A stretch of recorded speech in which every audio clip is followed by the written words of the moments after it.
کہاں بچایا ہے فیض امین نے. چلے سر، آپ یہ چاہتے ہیں کہ ایک دفعہ جو انکوائری ہے کورٹ مارشل کی وہ ہو جائے اور پتہ چل جائے کہ کتنا انٹرفیرنس تھا فیض حمید کا پی ٹی اے کے ساتھ، یہ آپ چاہتے ہیں کہ نہیں؟ بالکل بات واضح نہیں ہو جائے گی؟ وہ اس کا ایک آسان حال بتاؤں میں آپ کو.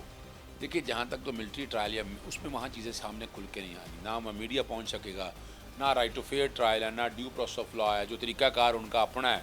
اس کے لیے ایک جوڈیشل کمیشن تشکیل دیں آپ، میری سجیشن ہوگی، یہ میری ذاتی ہے. کورٹ نے تو انکوائری بھیج دی جی آرمی ایکٹ کے تحت کیے تھے، تب سپریم کورٹ نے کیوں نہیں سٹینڈ کیا؟ وہاں بھی سپریم کورٹ میں سمجھتا ہوں کہ اپنے اختیارات سے تجاوز کیا، یہ میری ذاتی رائے ہے. سپریم دیکھیں مجھے آپ روزانہ کوٹ آپ کور کرتے ہیں روزانہ کوٹ آپ کور. جب پرچہ درج نہیں ہوتا تو کیا کیا جاتا ہے؟ ہائی کورٹ آ جاتے ہیں، سپریم کورٹ جاتے ہیں، کہاں جاتے ہیں؟ سیشن جاتے ہیں. تو یہاں اس میں کچھ سیشن کورٹ کی درخواست تھی، سپریم کورٹ میں معاملہ آ گیا، براہ راست آ گیا مان لیا. تو وہ ہمارے چیف جسٹس صاحب سمجھتے ہیں آج کہ جناب اپنا نا جی فیض حمید صاحب جو ہیں وہ ریفرنس کے پیچھے ہیں. آپ کڑیوں کو کڑیوں ملایا کرے، ذرا سمجھا کرے اس بات کو. تو کچھ معاملات ہیں ایکسٹینشن کی طرف، جو اصل جو گیم اب ہو رہی ہے کیا ہو رہی ہے سر ایکسٹینشن تو دونوں طرف جا رہے ہیں نا. تو بس آپ ذرا بات کو سمجھے، تو پھر بات کو سمجھیں آپ کہ اصل لڑائی اور جھگڑا جو ہے وہ ہے ایکسٹینشن کا. اس ایکسٹینشن کے لیے بنیاد یا گراؤنڈ بنائی جا رہی ہے. لیکن ناحق آدمی کے ساتھ کوئی ضرور نہیں. اگر جنرل فیض حمید نے کچھ کیا ہے تو بالکل کریں آپ، لیکن اگر کچھ نہیں کیا انہوں نے، اگر کچھ کیا ہے تو ملا کے ہوا ہے، تو پھر اس کا جواب تو پھر آپ چھوڑیں اس بات کو. کہیں مل ملا کے ہوا ہے. تو پھر 9 مئی کی طرف بات کر رہے ہیں آپ کہ 9 مئی میں کچھ. میں دیکھیں بتاؤں آپ کو، 9 مئی کے حوالے سے جنرل فیض حمید کا میں نہیں سمجھتا کوئی تعلق ہے یا کنسرن ہوگا. کڑیوں سے کڑی لوگ ملائی جا رہے ہیں. اچھا چلیں، اگر آج فری اینڈ فیئر انکوائری ہو جائے تو ہو سکتا ہے کہ جنرل فیض حمید کے پاس اس طرح کی کچھ چیزیں ہوں کہ جو 9 مئی کے اصل محرکات بتا دیں. یہ بڑا خطرناک بات بتا رہا ہوں میں آپ کو، بڑا ایک میں شارپ ایج بتا رہا ہوں اس بات کا آپ کو، اس کا شارپ ایج میں دے رہا ہوں آپ کو. کل دیر از اے پاسبلٹی کہ ایسے حالات نہ آ جائیں. اس سے بھی وہ پنجابی جان دے یار ایک بڑی پونڈا دے ککر جات پا لی کئی دفعہ. وہ کئی دفعہ کہتے ہیں چھپکلی منہ میں نکل پھینکی بھی نہیں جا سکتی اور نکلی بھی نہیں جا سکتی. اس کی حالت ہوئی اسٹیبلشمنٹ. وہ بھائی یہ تمہاری پی ڈی ایم کی حکومت کی، اس کا ایک ثبوت دے دوں آپ کو میں. چلیں ثبوت دے دیتا ہوں آپ کو. اپوزیشن جماعتیں اکٹھی نہیں ہو رہی تھی. کیا نہیں ہو رہی تھی؟ تو رات کیا ہوا؟ مولانا فضل الرحمان بیٹھا ہوا تھا، جماعت اسلامی بھی بیٹھی ہوئی تھی، محمد علی درانی کے اکٹھا کیا سب کو، سارے لوگ وہاں بیٹھے ہوئے. تو اپوزیشن جماعتیں اکٹھی کیوں ہو گئی ہیں؟ کیوں اکٹھی ہوئی ہیں؟ سمجھیے گا نا کہ اس وقت طوطے بول گئے ہیں اور موجودہ حکومت بڑی بری طرح سے ناکام ہو چکی ہے. صاحب نے کہا تھا کچھ 3 ماہ بعد، یعنی کہ اس حکومت کے پاس تھوڑا سا ٹائم ہے، 2 یا 3 ماہ بعد اتنا بڑا یہ خبر ہی کہیں گے ہم، اتنی بڑی خبر جو ہلا دینے والی وہ سامنے آ گئی جنرل فیض کی.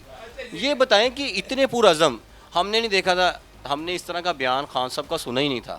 جو یہ پچھلے 2 روز قبل جو 1-2 روز قبل جو آیا وہ کس طرح آیا ہے، کتنے پرعزم، کس نے ان کو بتا دیا.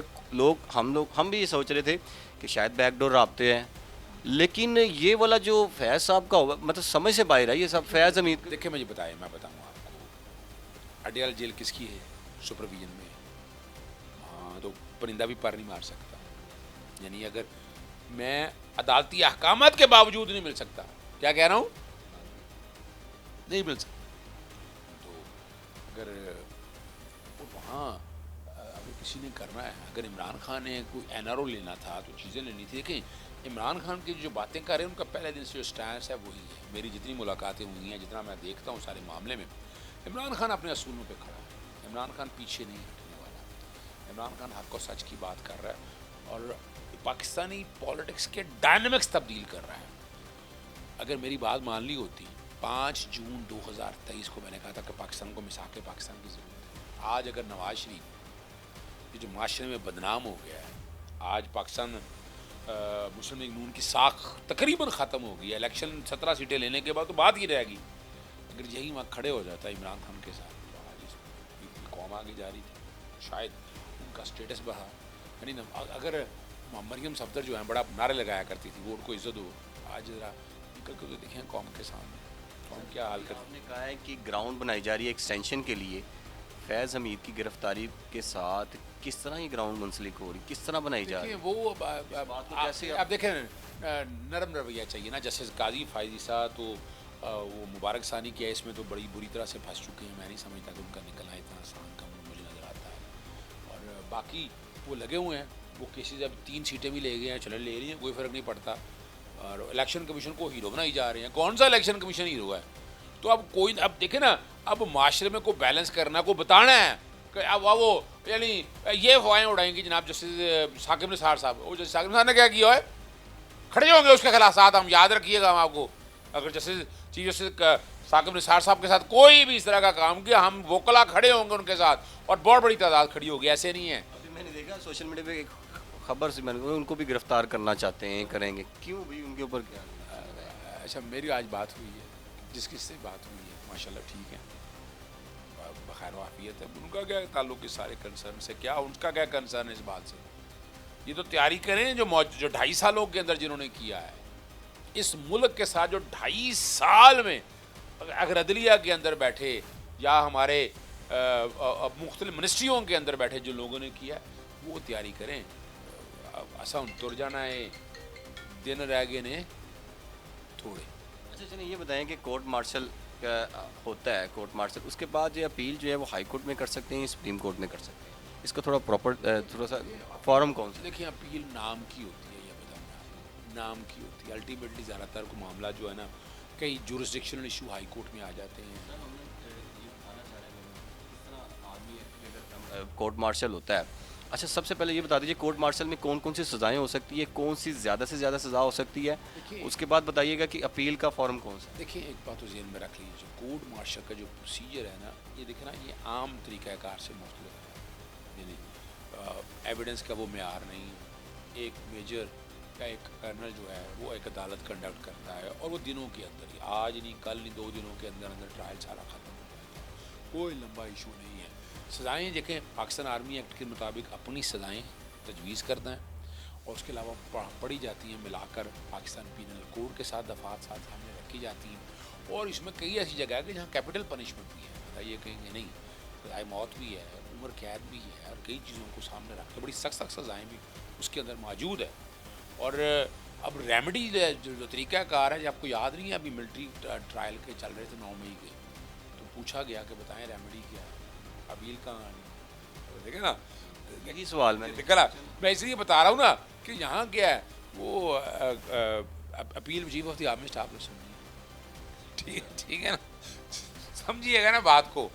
تو وہاں یا تو ایک پیرلل جوڈیشل سسٹم ہے نا، تو ہمارے یہاں تو کئی معاملات میں آ کر نا یہاں کیا دیکھا جاتا ہے، ہمارے یہاں تو کئی معاملات میں چیلنج کیے جاتے ہیں، کئی ایشوز کے. اب چونکہ ابھی تک نیچر نہیں نا پتا، کون سی نیچر ہے پتا ہو تو یہ بتا دیں کورٹ مارشل میں آپ نے کیا دیکھا ہو، منیمم کیا سزا ہو، میکسیمم کیا ہوگی، تو آپ کی دیکھیے میں بتاؤں آپ کو، جیسے میں نے کہا کیپٹل پنشمنٹ بھی ہے یہاں پر سزائے عمر قید بھی ہے، تھوڑی تھوڑی سزائیں بھی ہیں یہاں پر. کئی دفعہ مائنر پینلٹی ہوتی ہے، اگر حاضر سروس ہو اس کا رینک ڈاؤن کر دیتے ہیں کئی دفعہ. یعنی سزاؤں کی اپنی ایک نیچر ہے، یعنی یہ عام سزاؤں سے واپس لے لی جاتی ہیں، یعنی کئی شکلیں ایسی ہیں نا، کئی شکلیں ایسی ہیں کہ جو اس کے اندر دیکھے بیٹھ کے اس کا طریقہ کا. اور میں ایک بتاؤں آپ کو، دیکھیں یہ ایک ڈسپلن فورس کے لیے بہت ضروری ہے. دیکھیں میں یہ جو ذرا پولیٹیکل گفتگو چل رہی ہے نا ساری، ایک ڈسپلن فورس کے لیے اس طرح کا نظام بہت ضروری ہے. اگر آپ نہیں کریں گے نا تو فورس کا ڈسپلن نہیں رہ سکے گا، پھر وہ کھیلے گا اس نظام کے ساتھ، وہ اپنی جگہ پر کھیلے گا. تو ہمیں اس سے بچنا ہے. اچھا میں یہ کہہ رہا ہوں کہ اب انہوں نے طویل میں لے لیا ہے تو کورٹ مارشل کی کارروائی بھی شروع کر دی ہے. کورٹ مارشل تو ہوگا تو کچھ تو پنشمنٹ ہوگی، کہیں نہ کہیں تو ان کی مداخلت ہے. دیکھیے میں ایک بات بتاؤں آپ کو، یہ کوئی سیاسی گرفتاری تو نہیں نا؟ دیکھیے میں بتاؤں آپ کو، ابھی تو دیکھیں نا ایک سوال تو آئے گا کل، اگر کسی نے، میں ایک بات کر رہا ہوں اس کو یوں نہ لیجیے، اگر کسی نے ہم سے بھیجا کی درخواست دائر کر، میں بات کیا کہہ رہا ہوں، کسی نے اگر ہم سے بھیجا کی درخواست کر دی کہ اس کو ہم سے بھیجا میں رکھا ہوا ہے، انٹرفیرنس ہو سکتی ہے آرمی ایکٹ کے. میں پھر بتاتا چلوں نا، تو یہ تو جہاں تک ہے نا، جہاں تک وہ اگر تو آپ نے قانون کے مطابق گرفتاری ڈالی ہے اور پھر آپ لے کر چل رہے ہیں آگے تو ٹھیک ہے. لیکن اگر آپ نے گرفتاری نہیں ڈالی، آپ نے ویسے محبوس کیا ہوا ہے یا ویسے رکھا ہوا ہے، تو ہماری عدالتوں کو اختیار ہے،